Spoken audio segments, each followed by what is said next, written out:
السلام علیکم ورحمۃ اللہ وبرکاتہ۔ الحمدللہ رب العالمین والصلاة والسلام علی اشرف الانبیاء والمرسلین نبینا محمد وعلی آلہ واصحابہ اجمعین وبعد۔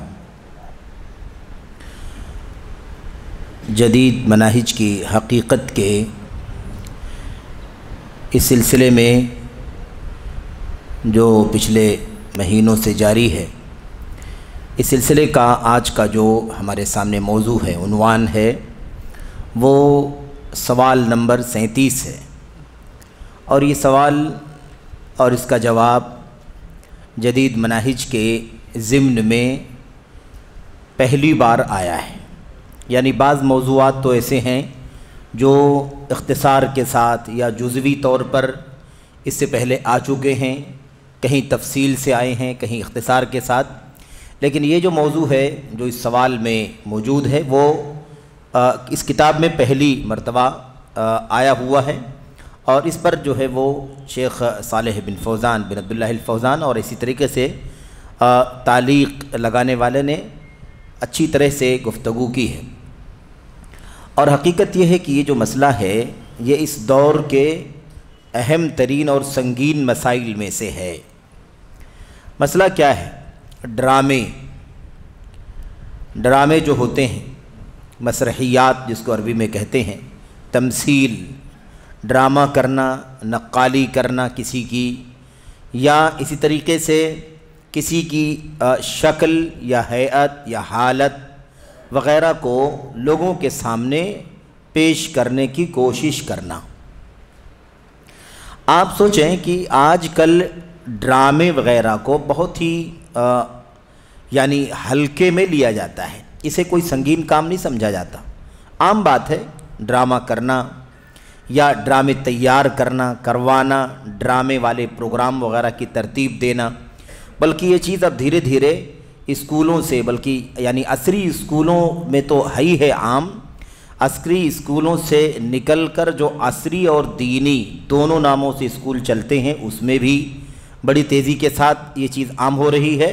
اور یہی نہیں بلکہ مزید ایک قدم آگے بڑھیں تو مکاتب میں، اسی طرح سے مسجدوں وغیرہ کے پروگراموں میں بھی ڈرامے کو بہرحال حصہ دیا جا رہا ہے، اور یہ کہا جاتا ہے کہ کچھ ڈرامے وغیرہ بھی کرنا چاہیے تاکہ اس کے ذریعے سے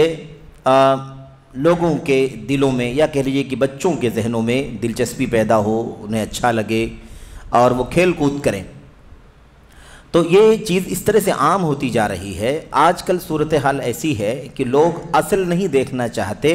بلکہ دراصل وہ ڈرامے ہی دیکھنا چاہتے ہیں، ساری چیزوں کو ویڈیو میں دیکھنا چاہتے ہیں، ساری چیزوں کی جو مثال کے طور پر تاریخی حقائق ہیں، انبیاء علیہ الصلوۃ والسلام کے واقعات ہیں، قصص ہیں، یا ایسے ہی جو اسلامی جنگیں ہیں یا تاریخی جنگیں وغیرہ ہیں، ان تمام چیزوں کو بجائے اس کے کہ وہ کتابوں میں پڑھیں اور اس کا مطالعہ کریں، حقیقتوں تک پہنچیں، اسے عبرت نصیحت حاصل کریں، اس کے بجائے لوگ چاہتے ہیں کہ اس کو ڈرامے کی شکل میں، ویڈیو کی شکل میں لوگ رول پلے کر کے اسے ریکارڈ کر لیا جائے، اور اس کے بعد پھر اسے لوگ دلچسپی لے کر کے دیکھیں۔ اس میں بہت ساری قباحتیں ہیں، بہت ساری برائیاں ہیں، اور حقیقت یہ ہے کہ اس کی جو قباحتیں ہیں، برائیاں ہیں، وہ چھوٹی نہیں ہیں، بلکہ ان برائیوں کی حدود جو ہیں وہ عقیدے تک پہنچتے ہیں، یعنی عقیدے تک کا بھی فساد اس کے اندر پایا جاتا ہے، لیکن لوگ اس کا احساس نہیں کرتے ہیں۔ بہرحال سوال میں کہا جا رہا ہے اس ڈرامے یعنی اداکاری کا کیا حکم ہے جسے دینی کہا جاتا ہے، اور سب سے بڑا شر یہ ہے کہ بری سے بری چیزوں کے ساتھ، ناموں کے ساتھ دین کا لفظ بڑھا لیا جائے، دین کے لفظ کو بطور صفت اس میں شامل کر لیا جائے، اور یہ ثابت کیا جائے کہ اس سے یہ چیز جو ہے وہ دین کی شکل اختیار کر لے گی۔ تو یہ بہت بڑا عیب ہے کہ منکرات کو، فواحش کو، بری چیزوں کو، یا غیر اسلامی تہذیبوں، غیر اسلامی کلچر کے ساتھ میں دینی لگا کر کے اسے استعمال کیا جائے، یہ اس کا بہت بڑا عیب ہے۔ اور یہاں سے یہ بات سمجھ میں آتی ہے کہ یہ کسی نہ کسی طرح سے ایک سازش کی شکل ہے جو مسلمانوں میں داخل کی جا رہی ہے، اور مسلمان اسے قبول کر رہا ہے، ہضم کر رہا ہے، بلکہ اسے دلچسپی لے رہا ہے۔ تو جسے دینی ڈرامے کہا جاتا ہے اس کا کیا حکم ہے؟ اسی طرح سے ان گانوں کا کیا حکم ہے جنہیں دینی کہا جاتا ہے؟ یعنی گانے بھی آج کل لوگ جو ہیں وہ دینی کے نام سے سنتے سناتے ہیں۔ دینی نشید، دینی گانے، الاغانی الاسلامیہ، الاناشید الاسلامیہ، اسلامک سانگ، اسلامک گانے، اس طرح سے بہرحال گانوں کو بھی دینی کا لفظ لگا کر کے اسے حلال کرنے، جائز کرنے اور اسے اچھا بنانے کی کوشش چلتی ہے۔ اس کا کیا حکم ہے؟ کہتے ہیں جنہیں بعض نوجوان سمر تربیتی مراکز میں انجام دیتے ہیں، یعنی عام طور پر نہیں لیکن خاص طور پر جب سمر کیمپس ہوتے ہیں، سمر تربیتی پروگرام ہوتے ہیں گرمیوں کے موسم میں، تو چونکہ اس میں جو سوچ غالب ہوتی ہے ذمہ داروں کی طرف سے وہ یہ رہتی ہے کہ یہ ہے تو تربیتی پروگرام، لیکن اسے جو ہے وہ ایک دلچسپی کی شکل میں ڈھال دیا جائے، دلچسپی پیدا کرنے والا بنایا جائے۔ تو دلچسپی پیدا کرنے والا بنانے کے لیے اس میں ڈرامے شامل کیے جاتے ہیں، یا ایسے ہی اس کے اندر گانے شامل کیے جاتے ہیں اور اسے دینی گانے، دینی ڈرامے وغیرہ کا نام دیا جاتا ہے۔ دیکھیے دلچسپی مطلب دلچسپ بنانا، دلچسپی پیدا کرنا یہ عیب نہیں ہے، یہ عیب نہیں ہے، بلکہ اگر آدمی پڑھتے پڑھتے تھک جائے یا مثال کے طور پر لمبی مدت تک انسان مشغول رہنے کی وجہ سے علمی کاموں میں، دینی حلقات میں، دروس میں، مطالعوں میں یا ایسے ہی بحث و تحقیق میں بہت زیادہ دیر تک رہنے کی وجہ سے اکتاہٹ کا شکار ہو جائے، تھک جائے کبھی، تو ایسی صورت میں دلچسپی پیدا کرنے کے لیے، تکان کو دور کرنے کے لیے سلف کے ہاں کچھ نہ کچھ آداب موجود ہیں۔ لیکن اللہ واسطے یہ بات جاننا ضروری ہے کہ اس میں ڈرامے نہیں ہیں، اس میں گانے نہیں ہیں، اس میں اور اس طرح کی چیزیں نہیں ہیں جو اللہ تعالیٰ کے دین میں منکر قرار پاتی ہیں، ایسی چیزیں نہیں ہیں، بلکہ اس کے اندر کہتے ہیں کہ ادبی چیزیں جس سے انسان کو وہاں بھی معلومات ہو لیکن دلچسپی والے انداز میں معلومات ہو، جیسا کہ حلیہ طالب علم کے اندر شیخ بکر بن عبداللہ ابو زید نے رحمۃ اللہ علیہ نے اس حوالے سے لکھا ہے اجمام النفس کے نام سے۔ اجمام النفس طلب علم کے آداب میں ایک چیز ہے اجمام النفس، یعنی طبیعت کو راحت پہنچانا، طبیعت کو فرحت پہنچانا، طبیعت کو گرانی سے، بوجھ سے تھوڑا سا آزاد کرنا۔ تو اس کے لیے کیا کرنا چاہیے؟ وہ سلف کے ہاں اس کے آداب موجود ہیں کہ کچھ ادبی باتیں، کچھ اس انداز کی چیزیں جس کے اندر فوائد ہوں لیکن وہ لطیفے جیسی شکل ہو۔ لطیفے اردو میں جو لطیفے کہا جاتا ہے اس معنی میں نہیں، لطیف یعنی کیا مطلب؟ ہلکا سا اس کے اندر طبیعت کو مسرت پہنچانے والی چیزیں موجود ہوں، اور اس طرح سے بعض چیزیں جو مزاح کے قبیل سے ہوتی ہیں، جائز مزاح اور درست مزاح، جیسا کہ نبی کریم صلی اللہ علیہ وسلم کی حدیثوں میں، سیرت وغیرہ کے اندر پایا جاتا ہے۔ تو اس طرح کی چیزیں بہرحال اجمام النفس کے لیے، دلچسپی پیدا کرنے کے لیے، طبیعت کو گرانی سے آزاد کرنے کے لیے کی جا سکتی ہیں، سلف کے ہاں اس کی اصل موجود ہے۔ لیکن اب یہ دلچسپی پیدا کرنے کے لیے ڈراموں کا جو طریقہ ایجاد کر لیا گیا ہے، اس کے اندر کئی ایک منکرات پائے جاتے ہیں۔ سوال کا جواب لمبا ہے اور اس میں بہت ساری باتیں، اہم باتیں، قیمتی باتیں بیان کی گئی ہیں، تو پہلے اختصار کے ساتھ اس کا جواب پڑھ لیں اور پھر اس کے بعد جو تعلیق ہے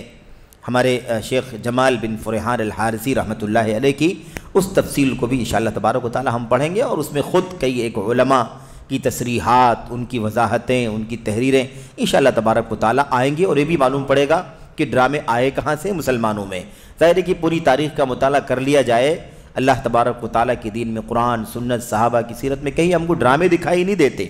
دور دور تک ڈرامے یا گانے بجانے وغیرہ کی جو شکل چل رہی ہے، ایسی کوئی چیز اللہ تبارک و تعالیٰ کے دین کے اندر نہیں ہے۔ بعض مواقع پر محدود دائرے میں شرائط کے ساتھ، ضوابط کے ساتھ، آج کل کے منکرات سے بالکل دور بعض چیزوں کی اجازت ہے، جیسے عید کے موقع پر یا شادی بیاہ کے موقع پر چھوٹی چھوٹی بچیاں جو ہے وہ کچھ نظمیں وغیرہ پڑھ سکتی ہیں، اور وہ بھی آواز باہر نہ آئے، بڑی لوگ نہیں، بڑی عورتیں نہیں، بڑی عمر کے لوگ نہیں، بلکہ چھوٹی چھوٹی بچیاں، اور دف بجانے وغیرہ کی اجازت ہے، اور وہ بھی ظاہر ہے کہ دف ہونا چاہیے، آج کل کی طرح سے طبلے اور ڈھولک یا ایسے ہی میوزک اور سارنگی اور اس طرح سے جو اور چیزیں وجود میں آ گئی ہیں، ان تمام چیزوں کی گنجائش نہیں ہے۔ تو بہرحال آئیے دیکھتے ہیں، جواب میں شیخ صالح فوزان حفظہ اللہ کہتے ہیں میں ڈرامہ یعنی اداکاری کو جائز نہیں سمجھتا۔ اب میں کہتے ہیں یہ ایک ادب ہے، ایک طریقہ ہے کہ صاحب علم بھی وہ پورے طور پر صراحت کے ساتھ کھل کر کے ساری ذمہ داری اپنے اوپر لے کر کے کوئی بات نہیں کہتا ہے، یعنی گویا یہ کہنا چاہتے ہیں کہ مجھے اطمینان نہیں ہے اس سے، حالانکہ جو دلیلیں آپ پڑھیں گے اس سے آپ کو اس سے کہیں زیادہ اطمینان ہو جائے گا، جتنا ہم سمجھتے ہیں کہ یہ جائز نہیں اس سے زیادہ اطمینان ہو جائے گا۔ لیکن یہ شیخ صالح فوزان ہیں کبار علماء میں سے، وہ کہتے ہیں کہ میں ڈرامے یعنی اداکاری کو جائز نہیں سمجھتا کیونکہ اس میں درج ذیل مفاسد ہیں، اس میں کئی ایک برائیاں ہیں اور یہ مفاسد کیا ہیں؟ 4 صفحے کی بات آپ دیکھیں، صفحہ نمبر 235 پر اوپر نمبر 1 پہلی برائی کیا ہے؟ قباحتیں ہیں، اس کے اندر برائیاں ہیں، مفاسد ہیں، کیا ہے؟ نمبر 1، اور یہ اصولی بات بتا رہے ہیں شیخ صالح فوزان، اصولی یعنی بنیادی باتیں جس کی وجہ سے ڈرامے جائز نہیں ہیں یا ڈراموں کو میں جائز نہیں سمجھتا، وہ بنیادی باتیں۔ نمبر 1، اس میں حاضرین کو غفلت میں ڈالا جاتا ہے، یعنی ڈرامے کا مقصد کیا ہوتا ہے؟ ڈرامے کا مقصد یہ ہوتا ہے کہ سننے والے، دیکھنے والے، بچے، بڑے، مرد، خواتین سب کیا ہو جائیں؟ یہ غفلت کا شکار ہو جائیں۔ ظاہر سی بات جب آدمی ڈراموں کو دیکھتا ہے، اس سے محظوظ ہوتا ہے تو بقیہ ساری چیزوں سے وہ غافل ہو جاتا ہے، ساری چیزوں سے وہ غفلت کا شکار ہو جاتا ہے، کھو جاتا ہے، اسی کے اندر بھول جاتا ہے دیگر چیزوں کو۔ تو کہتے ہیں اس میں حاضرین کو غفلت میں ڈالا جاتا ہے، یعنی بھلوایا جاتا ہے، بلوانا، پھسلانا، ایک آدمی کسی ایسی چیز میں مشغول کر دیا جائے کہ وہ دوسری چیزوں سے غافل ہو جائے۔ ڈرامے کے اندر خاص بات یہ ہے کیونکہ وہ اداکار کی حرکتوں کو دیکھتے اور ہنستے ہیں، وہ ڈرامہ کار، اداکار جو ہوتا ہے اس کی حرکتوں کو دیکھتے اور ہنستے ہیں۔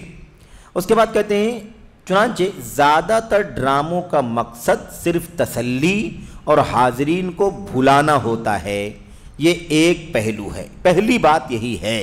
اس کی مفاسد میں، اس کی برائیوں میں سے پہلی چیز کیا ہے کہ ڈرامے کے ذریعے سے عام طور پر لوگوں کو غفلت میں ڈالنا، لوگوں کو بہلانا، پھسلانا، بھلوانا مقصد ہوتا ہے۔ اسی لیے لوگ جب حاضر ہوتے ہیں تو دیکھتے ہیں، ہنستے ہیں، کھلکھلاتے ہیں۔ آپ بسا اوقات دیکھیں گے کہ لوگ آج کل کان میں ایئر فون لگائے رہتے ہیں، مثال کے طور پر یہ بڈس لگائے رہتے ہیں اور کھلکھلا کر کے ہنستے ہیں۔ آپ سوچیں گے کہ کیا ہو گیا ہے اسے، بغل والے بیٹھ کر کے سوچتے ہیں اس کو کیا چیز ہے، آخر کیا ہے اس کے سامنے کہ وہ اس قدر ہنس رہا ہے۔ تو اصل میں ہوتا یہی ہے کہ لوگ جو ہے وہ اپنے ڈرامے کو دیکھنے اور سننے میں پورے طور پر اسی کے اندر منہمک ہو جاتے ہیں، اسی کے اندر مست ہو جاتے ہیں، کھو جاتے ہیں۔ تو یہ ایک پہلو ہے۔ دوسری چیز کیا ہے؟ دوسرا پہلو یہ ہے کہ جن شخصیتوں کی اداکاری کی جاتی ہے، یہ یہاں سے اہم باتیں آ رہی ہیں، وہ جو پہلی بات تھی وہ کیا ہے؟ وہ ڈراموں کا نیچر بتایا جا رہا ہے کہ ڈراموں میں ہوتا یہی ہے، لیکن اصل جو باتیں اندر کی ہیں ڈراموں کے اندر کی، وہ شیخ صالح فوزان کہتے ہیں دوسرا پہلو یہ ہے کہ جن شخصیتوں کی اداکاری کی جاتی ہے بسا اوقات وہ اسلام کی عظیم ہستیاں ہوتی ہیں۔ آج کل ڈرامے جو بنائے جا رہے ہیں، جو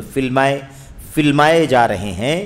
بہت ساری چیزیں تاریخ کی ہیں، انبیاء علیہ السلام کی سیرت ہے، زندگیاں۔ اسی لیے آپ دیکھیں گے کہ حضرت ابراہیم علیہ السلام پر ڈرامے بنائے گئے، حضرت موسیٰ علیہ السلام پر، حضرت عیسیٰ پر، حضرت مریم پر، حضرت فاطمہ پر، حضرت علی پر، اور اسلامی جنگیں ساری کی ساری حضرت یوسف علیہ السلام کا خاص طور پر بڑے تیزی کے ساتھ لوگوں میں عام ہوا۔ اچھا، پھر ایسے ہی آپ دیکھیں تو آج جو ڈرامہ جو فلم بنی چل رہی ہے بہت تیزی کے ساتھ، ترکیہ والوں نے جو بنائی ہے ارطغرل الغازی کی، اس میں آپ دیکھیں کہ ترکی حکومت کا تذکرہ، ترکی دور حکومت کا، سلطنت عثمانیہ کا تذکرہ کیا گیا ہے۔ اس کے اندر بھی بہت ساری باتیں ہیں، آپ اگر اس کی حقیقتوں کو جانیں گے تو حیران ہو جائیں گے کہ اس میں کس قدر منکرات پائے جاتے ہیں، اور اندر جو باتیں بتائی جا رہی ہیں ڈرامے کے اندر وہ مزید منکرات ہیں۔ اس کے اندر عقیدے کا فساد ہے، اس کے اندر فکر کا فساد ہے، منہج کا فساد ہے، بدعملی ہے، بدعقیدگی ہے، یہ ساری چیزیں پائی جاتی ہیں۔ تو اسلام کی عظیم ہستیاں ہوتی ہیں، کبھی وہ انبیاء ہو سکتے ہیں، کبھی وہ اللہ کے نبی صلی اللہ علیہ وسلم کے صحابہ ہو سکتے ہیں، کبھی فرشتے بھی ہوتے ہیں، ہے کہ نہیں؟ فرشتے، آپ نے دیکھا ہوگا اگر کبھی اتفاق ہوا ہوگا تو فرشتوں کو بھی ڈرامے کی شکل میں کسی انسان کو فرشتہ بنا دیا جاتا ہے۔ اب ظاہر ہے کہ جبریل امین علیہ السلام کی اگر کوئی نقالی کر رہا ہے، ڈرامہ کر رہا ہے، جبکہ وہ فاسق ہے، فاجر ہے، عام طور پر ڈرامہ کرنے والے ایکٹرز ہوتے ہیں جو بڑی تعداد میں یہودی ہیں، کرسچنز ہیں مثال کے طور پر، یا ایسے ہی وہ رافضی قسم کے لوگ ہیں، یا مثال کے طور پر غیر مسلم ہیں جن کا عقیدہ کفریہ ہے، شرکیہ ہے وغیرہ، ایسے لوگ عام طور پر مسلمان بھی ہیں، اس میں مسلمان بھی ہیں، ایسی بات نہیں ہے، کیونکہ مسلمان بہت زیادہ اپنے آپ کو پسماندہ سمجھتا ہے، اگر دنیا کے ساتھ ساتھ نہ چل پائے، بہت کوشش کرتا ہے کہ دنیا کے ساتھ ساتھ بھاگے دوڑے اور ان کی طرح سے اسے بھی شہرت ملے۔ یہ عجیب اسلام کے ماننے والوں میں ایک طبقے کی پستی ہے کہ وہ اسلام کو عزت کا ذریعہ نہیں سمجھتا بلکہ دنیا کے پیچھے بھاگنا چاہتا ہے اور اس میں اپنی ترقی سمجھتا ہے، اپنی واہواہی سمجھتا ہے، اور یہ سمجھتا ہے کہ یہی اس کی معراج ہے کہ وہاں تک وہ پہنچ جائے۔ تو بہرحال لیکن بڑی تعداد میں ایسے لوگ بھی ہیں اس کے اندر جو عالمی شہرت یافتہ ڈرامہ کار ہیں، ہے نا، ایکٹنگ کرنے والے لوگ ہیں، تو وہ لوگ ہوتے ہیں۔ اب آپ بتائیے کہ حضرت جبریل امین علیہ السلام اگر کوئی بن رہا ہے نا، کسی مطلب واقعے کا ڈرامہ اگر بنایا جا رہا ہے، تو آپ بتائیے کہ کہاں جبریل امین علیہ السلام اور کہاں یہ انسان، اور اس کے بعد وہ بھی فاسق و فاجر یا یہودی کرسچن یا غیر توحید اور عقیدے سے برگشتہ انسان، تو کس قدر توہین ہے کہ حضرت جبریل علیہ السلام کی کوئی نقالی کر رہا ہو اور اس کی حالت یہ ہو، یا ایسے حضرات صحابہ کرام ہیں، ابو بکر ہیں، عمر، عثمان، علی یا دیگر صحابہ کرام، ان کی کوئی نقالی کر رہا ہو اور ڈرامے میں کوئی ان کا رول پلے کر رہا ہو، کس قدر تنقیص ہے، کس قدر توہین ہے، یہ کتنے عیب کی بات۔ اور یہ ایک پہلو ہے، یعنی اچھوں کی نقالی برے لوگ کریں، اچھوں کی نقالی برے لوگ کریں، ابھی اس کا برعکس بھی آئے گا، برے لوگوں کی نقالی مسلمان کرے، ایک مسلمان فرعون بنے، ایک مسلمان قارون بنے مثال کے طور پر، شیطان بنے، اس طرح بہت سارے لوگ ہیں، ابو جہل بنے، ابو لہب بنے کوئی مثال کے طور پر، تو کس قدر توہین ہے، ہر صورت میں اسلام کی توہین ہے، مسلمانوں کی توہین ہے، اسلام کی وقات اور اس کا مقام اس سے ضائع ہوتا ہے، اور اسلام جو ہے وہ بالائی لے کر کے آیا ہے، بلندی لے کر کے آیا ہے، وہ کسی کے نیچے، کسی کی بستی کی طرف جانا، اور مثال کے طور پر اس کا محتاج نہیں ہے اسلام کی، جو ہے اسلام کی کوئی تاریخ یا کوئی حقیقت یا کوئی اس کا کوئی پیغام دنیا میں عام کرنے کے لیے اس طرح کے گھٹیا قسم کے سطحی قسم کے کام کیے جائیں، ڈرامے بنائے جائیں۔ میرے بھائیوں، میرے بزرگوں، اگر اس کی کوئی حقیقت ہوتی، اس کا کوئی اثر ہوتا دین میں، دعوت میں، تعلیم میں، تربیت میں، تو کہیں نہ کہیں عہد رسالت میں، عہد صحابہ میں، تابعین میں اور ایسے ہی امت کے ائمہ اور علماء کے دور میں کہیں نہ کہیں ضرور دکھائی دیا ہوتا، یا اس چیز کو امت کے علماء نے کچھ نہ کچھ ضرور کیا ہوتا۔ اس کی کوئی بھی حقیقت نہیں ہے۔ تو بات سمجھنے کی ہے، کہتے ہیں کہ وہ عظیم ہستیاں ہوتی ہیں، کبھی وہ صحابہ رضی اللہ عنہم میں سے ہوتے ہیں، اور یہ چیز آپ شعوری طور پر کریں یا غیر شعوری طور پر ان کی تنقیص اور توہین ہے، یعنی آپ جان بوجھ کر کے، ہے نا، جان بوجھ کر کے، میں کہتا ہوں کہ آج کا کوئی اچھا سے اچھا مسلمان بھی، مومن بھی، متقی، پرہیزگار، عبادت گزار آدمی بھی اگر مثال کے طور پر صحابہ کرام کی ایکٹنگ کرتا ہو، ڈرامے میں ان کا رول کرتا ہو، تو بھی توہین ہے ان کی، کیونکہ صحابیت کے مقام تک دنیا میں کون پہنچ سکتا ہے؟ یہ صحابیت کی توہین ہے کہ نہیں ہے؟ صحابہ کی شرف کو مٹی میں ملانا ہے کہ نہیں ملانا ہے؟ تو کوئی بھی اچھا سے اچھا آدمی بھی کرے تو توہین ہے، چاہے جائے کہ ایک فاسق و فاجر، ایک بدعمل بد کردار آدمی کرے، بلکہ ایمان کا بھی اس کا عطا پتہ نہ ہو، اور ایسا آدمی ان کا ڈرامہ کرے، تو ان کی توہین و تنقیص ہے۔ مثال کے طور پر اگر ایک بچہ یا کوئی انسان جس کا حلیہ اور وضع قطع نامناسب ہو، ہے نا، ایک بچہ مثال کے طور پر اگر ایک بچہ یا کوئی انسان جس کا حلیہ یعنی اس کی شکل و صورت جس کو کہتے ہیں، اس کا چہرہ مہرہ اور ایسی وضع قطع، ہے نا، جو انسان کا ظاہری حصہ ہے یہ نامناسب ہو، مثال کے طور پر داڑھیاں موڑنے والا ہو، بڑی بڑی مونچھیں رکھا ہو مثال کے طور پر، یا اور کوئی شکل ہو، کوئی مسئلہ ہو، کہتے ہیں کہ مسلمانوں کے کسی عالم یا کسی صحابی کی اداکاری کرے تو یہ ناجائز ہے کہ نہیں؟ یہ اندر کی بات کر رہے ہیں، یعنی سب مسلمان ہیں، جن کی اداکاری کی جا رہی وہ بھی مسلمان اور کرنے والے بھی مسلمان، لیکن اس کا چہرہ مہرہ وضاقتہ حلیہ، اس کے شمائل گندے ہیں، ہے نا، اس نے برا بنا رکھا ہے، اسلام کے خلاف چہرہ بنا رکھا ہے، اور وہ اداکاری کرے تو ناجائز ہے کہ نہیں ناجائز ہے؟ ناجائز ہے، کیونکہ بہرحال اس سے اس شخص کی توہین ہو رہی ہے جس کی اداکاری کی جا رہی ہے، کیونکہ وہ متقی، پرہیزگار، اللہ کا ڈر، اللہ کا خوف اور اس کی خشیت رکھنے والے لوگ تھے، اور آج جو ہے اس قسم کے فاسق و فاجر قسم کے لوگ جو ہیں، بدعمل لوگ، ان کی اداکاری کر رہے ہیں، کیونکہ ایسا کرنے میں اس فاسق و بدعمل یا گندے اداکار کے حلیے کے سبب اس اسلامی شخصیت کی تنقیص و توہین ہوتی ہے۔ توہین ہوتی ہے کہ نہیں ہوتی ہے؟ اچھا، ابھی ہم میں سے کوئی آدمی کسی کی نقالی کرے، کسی کی ایکٹنگ کرے، اور وہ آدمی اگر اس کا چہرہ مہرہ گندا ہو، مثال کے طور پر بے نمازی ہو، یا مثال کے طور پر وہ کہہ لیجئے کہ منشیات کا عادی ہو، یا مثال کے طور پر وہ سود کا لین دین کرتا ہو، بے نمازی ہو، اور آپ کی اگر ایکٹنگ کرے، آپ کا کوئی رول وہ پلے کرے کسی ڈرامے کے اندر، تو آپ کو اچھا لگے گا؟ ہم کو اچھا لگے گا؟ ہم کہیں گے نا کہ کوئی آدمی اچھا ہوتا تو شاید ہم برداشت بھی کر لیتے، ایسا فاسق و فاجر آدمی ہمارا رول پلے کر رہا ہے، تو آدمی اپنی حد تک سوچے کہ یہ برداشت نہیں کر سکتا ہے،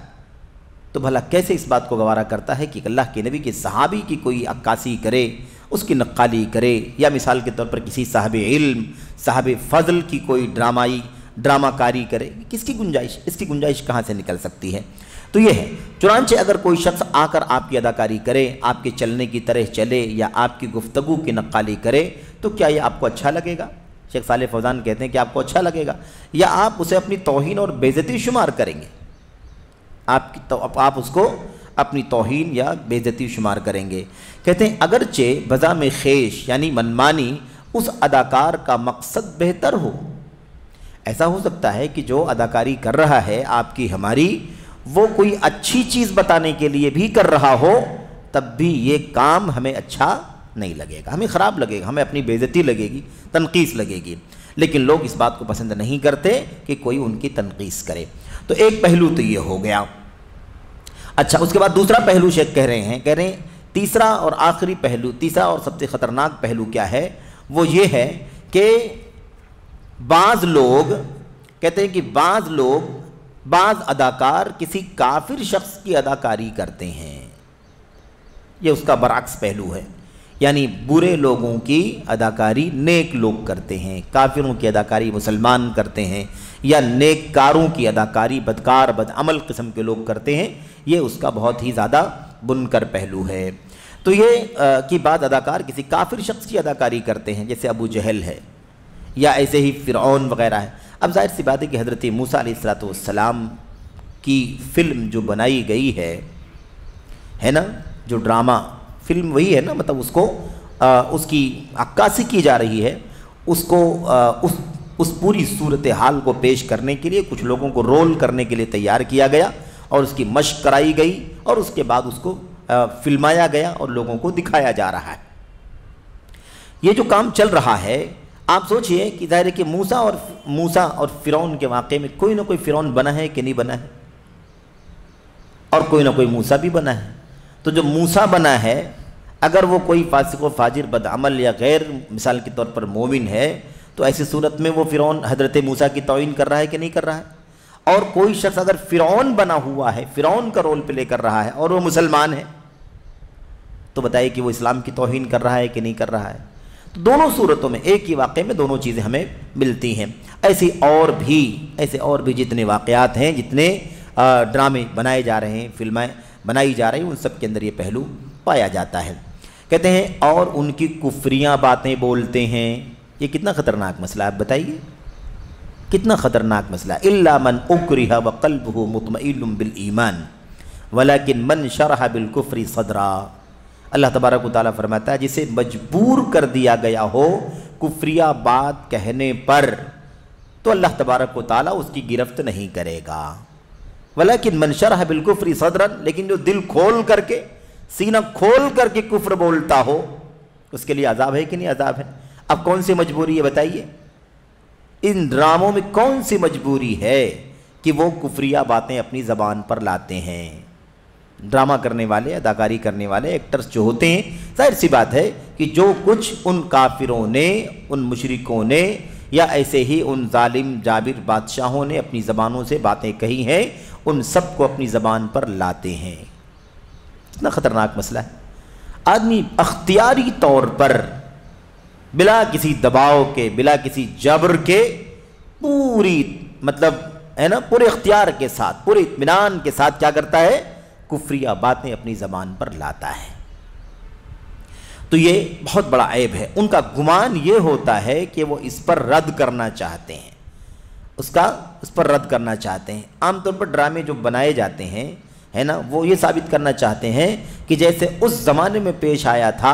ہے نا، فرعون نے ایسی بات کہی، حضرت موسیٰ نے ایسی بات کہی، حضرت ہارون نے ایسی بات کہی، تو اسی چیز کو ہم یہاں پیش کر کے جیسے فرعون کے رد میں حضرت موسیٰ اور ہارون نے بات کہی اور فرعون نے جو بات کہی تھی اس کا جواب دیا، تو اب ہم ایک رول پلے کر کے یہ بتانا چاہتے ہیں کہ کیسے فرعون کا جواب حضرت موسیٰ اور ہارون نے دیا۔ تو ظاہر سی بات ہے کہ فرعون کی بات کہلوائیں گے، بعد میں ہی موسیٰ اور ہارون کی بات کہلوائیں گے علیہم السلام۔ تو ثابت یہ کرنا چاہتے ہیں کہ جیسے وہ رد کیا گیا تھا فرعون کے اوپر، ایسے ہی ہم وہ رد ثابت کرنا چاہتے ہیں، اس لیے ڈرامہ بنا رہے ہیں۔ لیکن حقیقت میں کیا ہوتا ہے؟ وہ فرعون کی بات کو اپنی زبان پر لاتے ہیں، کفریہ باتیں اپنی زبان پر لاتے ہیں۔ یہ بتانا چاہتے ہیں، کہتے ہیں، یا یہ بتانا چاہتے ہیں کہ زمانے جاہلیت کی کیا حالت تھی۔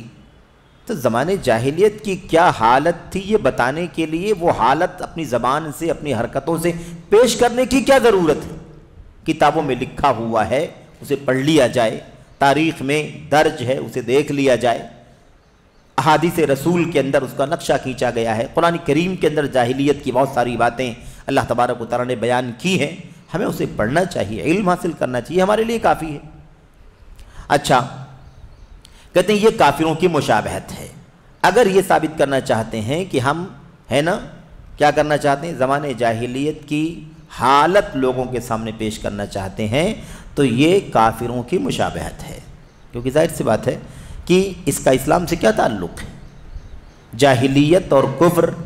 ایک ساتھ میں، جاہلیت اور کفر ایک ساتھ میں، یہودیت، عیسائیت اور مشرکین عرب کا شرک، یہی ساری چیزیں جاہلیت کہلاتی ہیں۔ ہم جب کہتے ہیں جاہلیت، اس کا مطلب کیا ہوتا ہے؟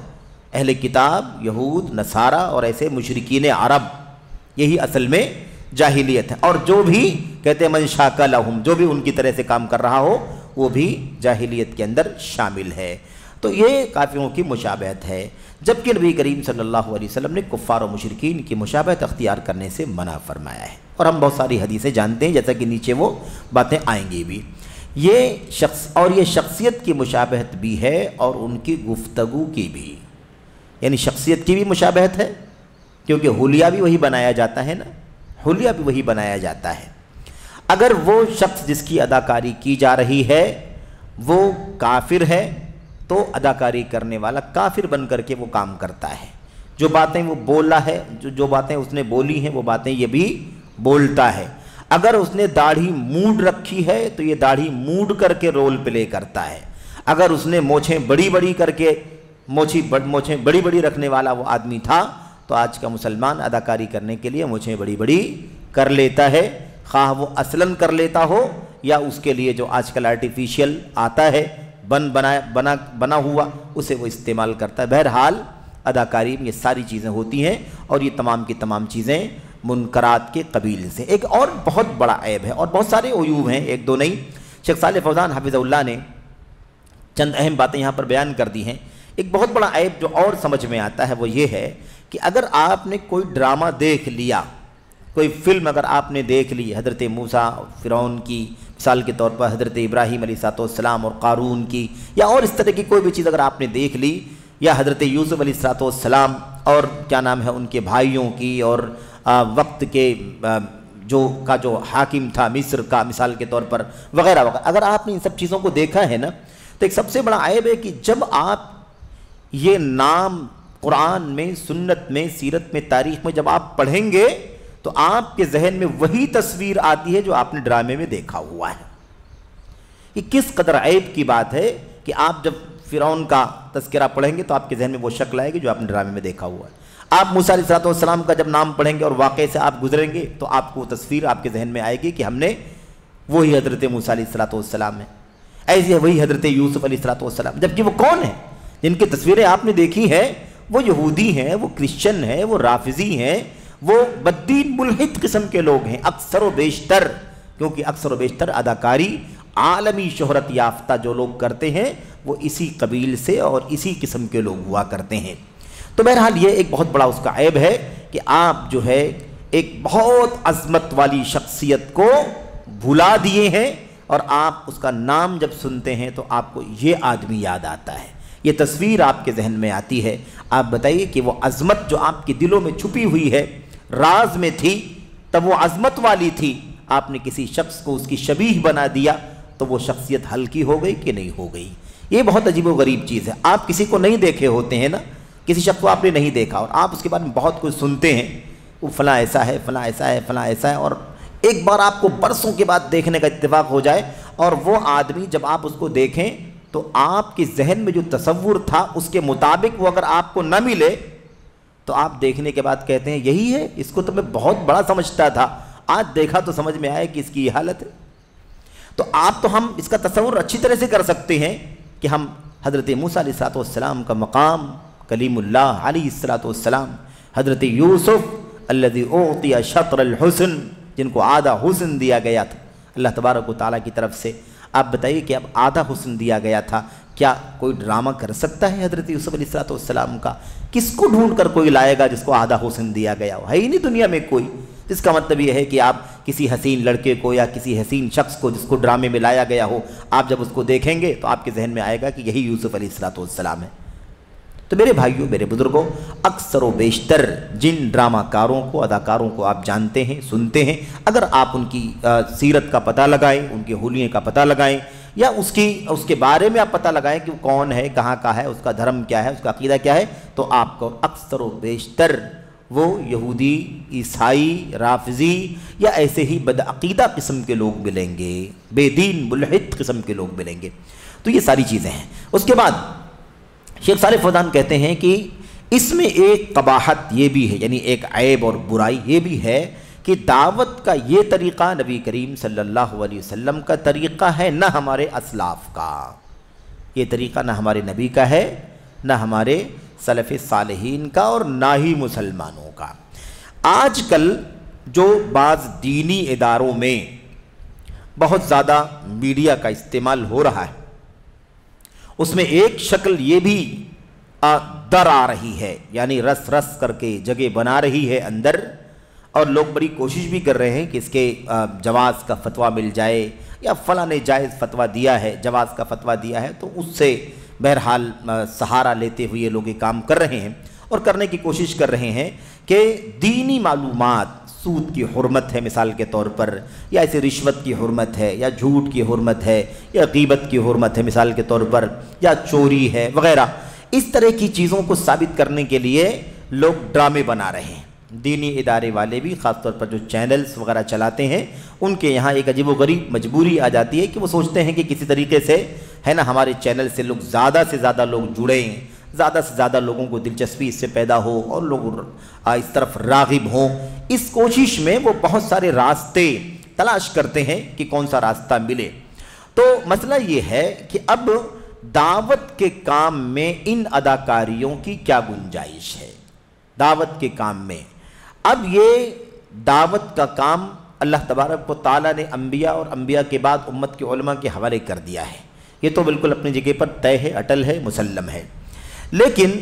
یہ جو طریقہ چل رہا ہے، اس طریقے کی شریعت میں کیا گنجائش ہے؟ جھوٹ کو ثابت کرنے کے لیے کہ حرام ہے، کبیرہ گناہ ہے، اس کی سنگینی ایسی ہے، کیا اس کو ثابت کرنے کے لیے قرآن کی آیتیں یا نبی کریم صلی اللہ علیہ وسلم کی حدیثیں، صحابہ کے امت کے سلف کے آثار، ان کے عملی زندگی کے وہ جھوٹ سے کتنا بچتے تھے مثال کے طور پر، یا اور دیگر منکرات سے کتنا احتراز کرتے تھے، وہ باتیں پیش کرنا زیادہ مؤثر ہیں، یا ان کو ڈراموں کی شکل میں ایک آدمی جھوٹ بولنے والا تیار کر لیا جائے، ایک آدمی جھوٹ سے روکنے والا تیار کر لیا جائے، اور اس کے بعد اس کو ایک شکل دے کر کے لوگوں کے سامنے پیش کیا جائے کہ وہ آدمی اس نے جھوٹ بولا، اس کے بعد فلاں صاحب آئے، اس نے سمجھایا کہ جھوٹ بولنا حرام ہے۔ یہ زیادہ مؤثر ہے، یا اللہ کے کلام کی آیتیں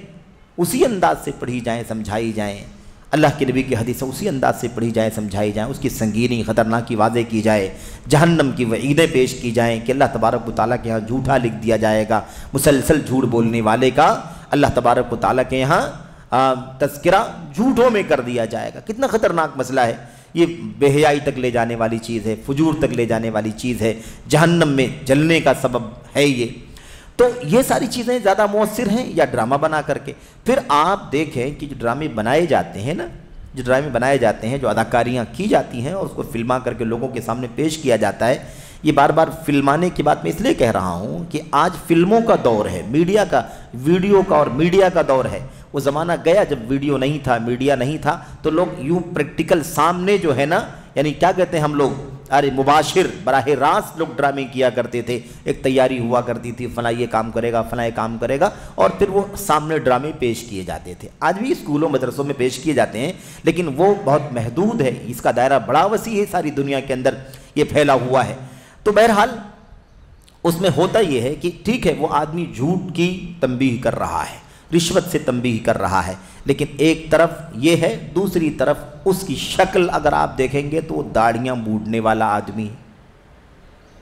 تو بچہ اگر یہ دیکھتا ہے کہ یہ جھوٹ نہیں بولنا چاہیے، جھوٹ سے منع کیا جا رہا ہے، تو وہیں وہ نوجوان اس کی شکل بھی تو دیکھتا ہے کہ داڑھیاں موڑے ہوئے ہیں، تو وہ کیا کرنا چاہیے؟ داڑھیاں بھی موڑنا چاہیے کہ نہیں موڑنا چاہیے؟ مونچھیں بڑی بڑی رکھا ہے، مونچھیں بڑی بڑی رکھنا چاہیے کہ نہیں رکھنا چاہیے؟ تو جہاں وہ جھوٹ سے تنبیہ پا رہا ہوگا 5%، 2%، وہیں وہ کم سے کم 100% یہ بھی فائدہ اٹھا رہا ہے کہ داڑھیاں موڑنا بھی چاہیے، مونچھیں بڑی بڑی بھی رکھنا چاہیے۔ سمجھ رہے ہیں نا؟ یہ اتنا خطرناک پہلو ہے۔ کیوں؟ ظاہر ہے کہ آپ یاد رکھیں کہ اس میں شریف لوگ، دیندار لوگ، تقوی طہارت والے لوگ کبھی بھی ڈراموں میں نہیں آتے، اور ظاہر ہے کہ آنا بھی نہیں چاہیے۔ اس میں تنقیص ہے دین کی، دینداروں کی،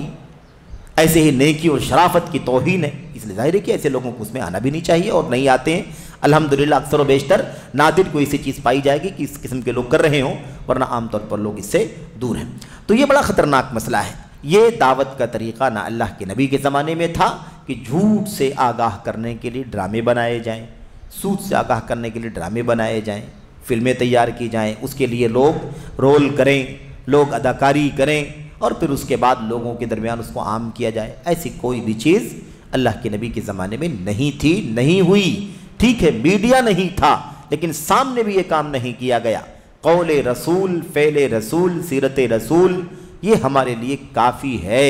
اور یہ وسائل کے قبیل سے نہیں ہے، بلکہ یہ منہج کے قبیل سے ہے۔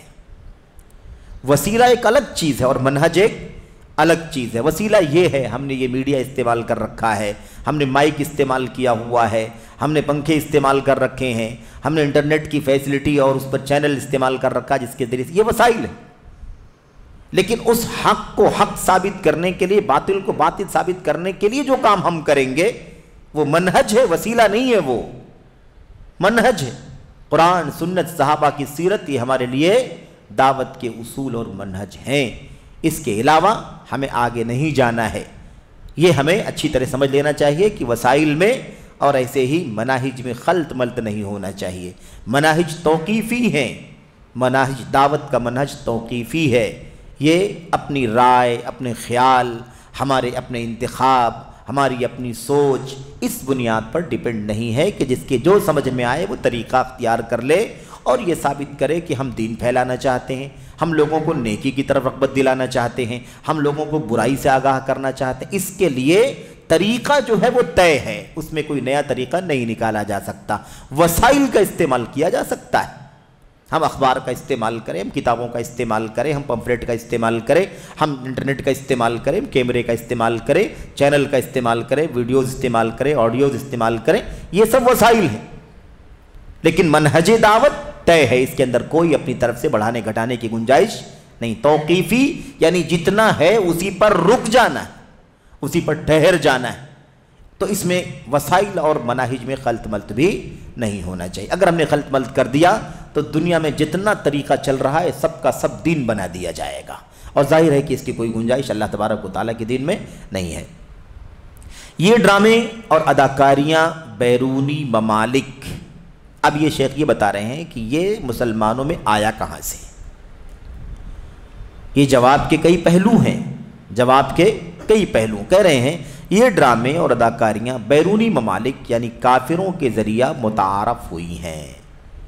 یہ کہاں سے انٹروڈیوس ہوئی ہے مسلمانوں کے بیچ میں؟ اسلامی ممالک میں، مسلمانوں میں، دینداروں میں، دعوت کا کام کرنے والوں میں چیز کہاں سے متعارف ہوئی؟ ظاہر ہے کہ باہر سے چیزیں آئی ہیں، باہر سے چیزیں آئی ہیں، غیر اسلامی ممالک کافروں کی طرف سے چیز ہمارے درمیان متعارف ہوئی ہیں اور ہمارے درمیان اسلامی دعوت کے نام پر داخل ہو گئی ہیں۔ یہ سب سے خطرناک مسئلہ ہے،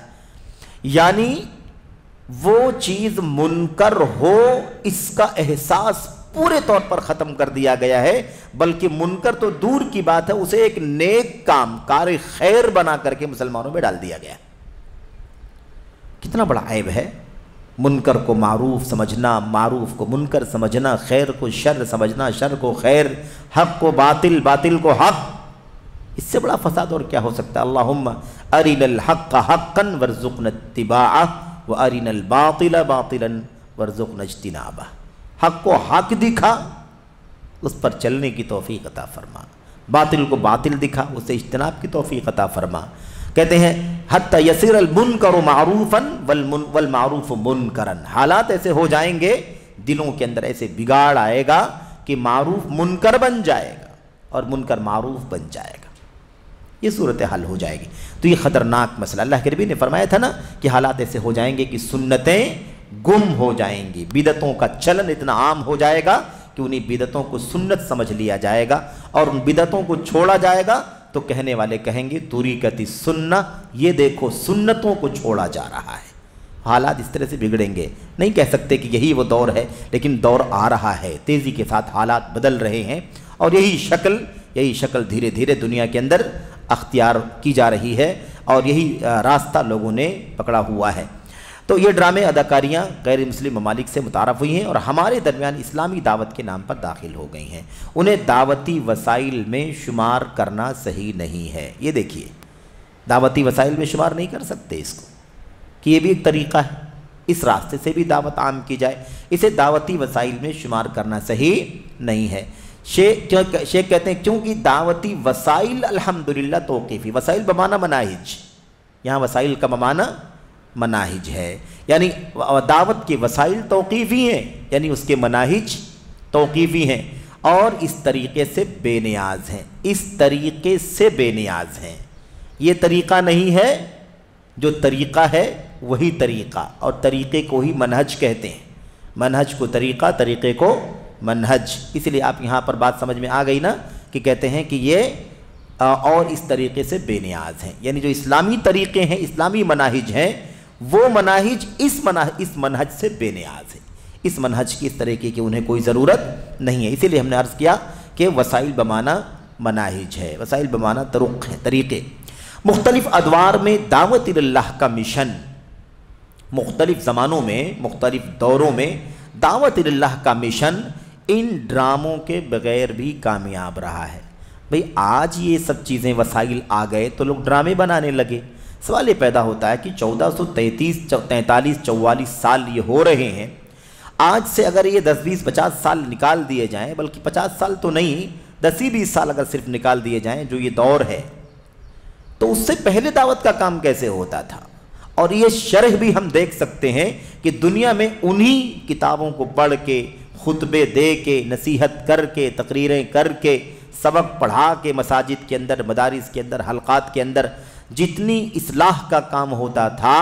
کیا آج ان وسائل کے ساتھ، ڈراموں کے ساتھ زیادہ اس سے دعوت کا کام ہوتا ہے، اصلاح کا کام ہوتا ہے؟ نہیں، ایسی کوئی بات نہیں، کیونکہ حالات بتلاتے ہیں کہ جتنا اس سے پہلے حالات بہتر تھے، اس سے حالات آج بدتر ہوتے چلے جا رہے ہیں، جبکہ وسائل یہ طریقے بہت زیادہ عام ہو چکے ہیں۔ تو اس لیے کہتے ہیں مختلف زمانوں کو اگر ہم دیکھیں، مختلف ادوار کو پچھلے اگر ہم دیکھیں تو دعوت اللہ کا مشن ان ڈراموں کے بغیر بھی کامیاب رہا ہے۔ ڈراموں کی ضرورت نہیں ہے، ڈرامے نہیں تھے، اس کے باوجود بھی دعوت کا مشن کامیاب رہا ہے، اصلاح ہوتی رہی ہے، جھوٹ سے لوگ بچتے رہے ہیں، سود سے لوگ بچتے رہے ہیں، رشوت سے، غیبت سے، چغلخوری سے، ظلم سے، زیادتی سے، انارکی سے، زناکاری، بدکاری، تمام چیزوں سے انہی قرآن کریم کی آیات کو سن کر، سنت کی باتوں کو سن کر کے اور سلف امت کی سیرت کا مطالعہ کر کے اپنے آپ کو ان برائیوں سے بچاتے تھے، اچھائیوں کا خوگر بنتے تھے۔ اس طریقے کے آنے کے بعد لوگوں میں کسی چیز کا اضافہ نہیں ہوا ہے۔ اس چیز کے آنے کے بعد یہ باتیں کوئی بچہ نہیں کہہ رہا ہے، یہ وہ شخصیت کہہ رہی ہے جس کی پوری عمر منٹ منٹ، سیکنڈ سیکنڈ دین، دعوت، منہج، عقیدہ کی خدمت کرنے میں گزری اور آج بھی گزر رہی ہے۔ نہایت ہی کہنا مشق جس کو کہتے ہیں نا، مجھی مجھائی، بے انتہا گہری تجربے کار علمی دعوتی شخصیت کی باتیں ہیں یہ، جن کے سامنے پوری تاریخ نگاہوں میں ہے، ان کے پوری دنیا کے حالات، عالم اسلام کا منظرنامہ ان کے سامنے ہے،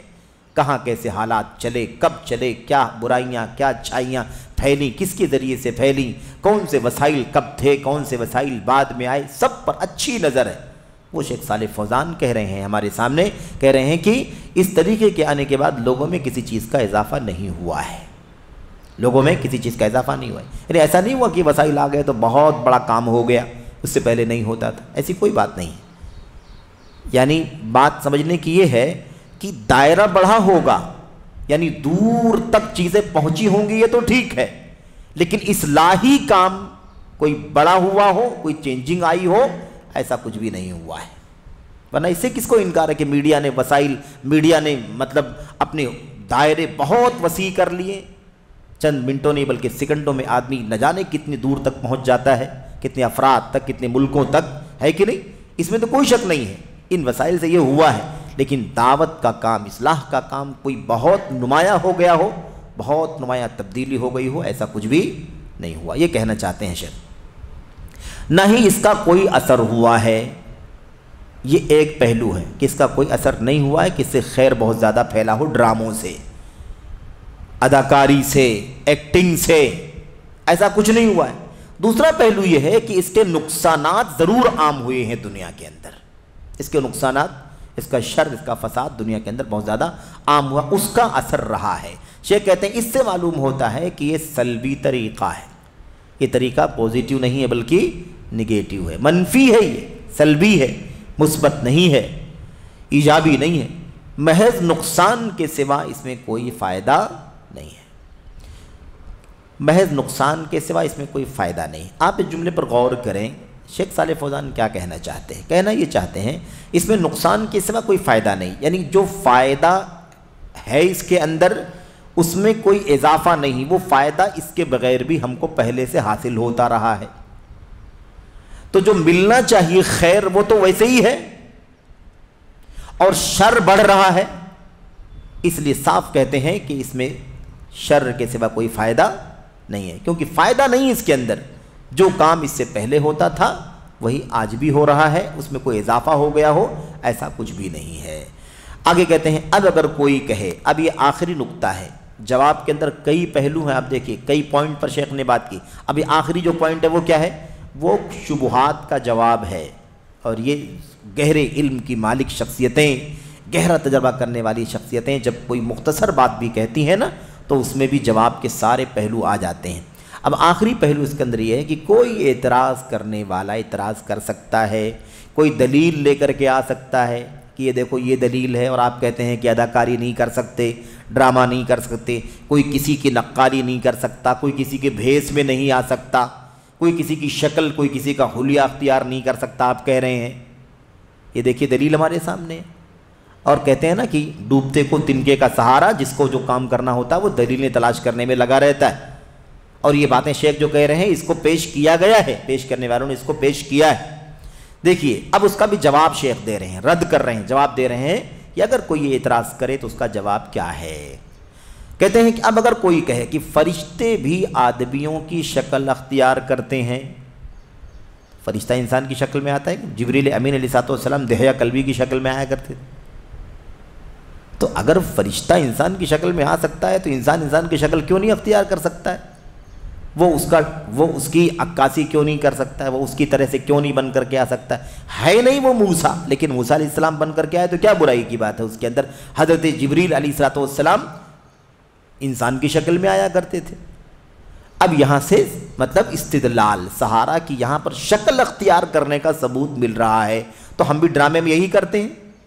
ڈرامے میں ایکٹنگ میں یہی کرتے ہیں۔ تو اس کا جواب دے رہے ہیں شیخ، کہہ رہے ہیں کہ جو فرشتے کے بارے میں کہا جا رہا ہے کہ آدمیوں کی شکل اختیار کرتے ہیں، اس کا جواب ہم کہیں گے کہ فرشتہ آدمی کی شکل میں اس لیے آتا ہے کہ انسان فرشتے کو اپنی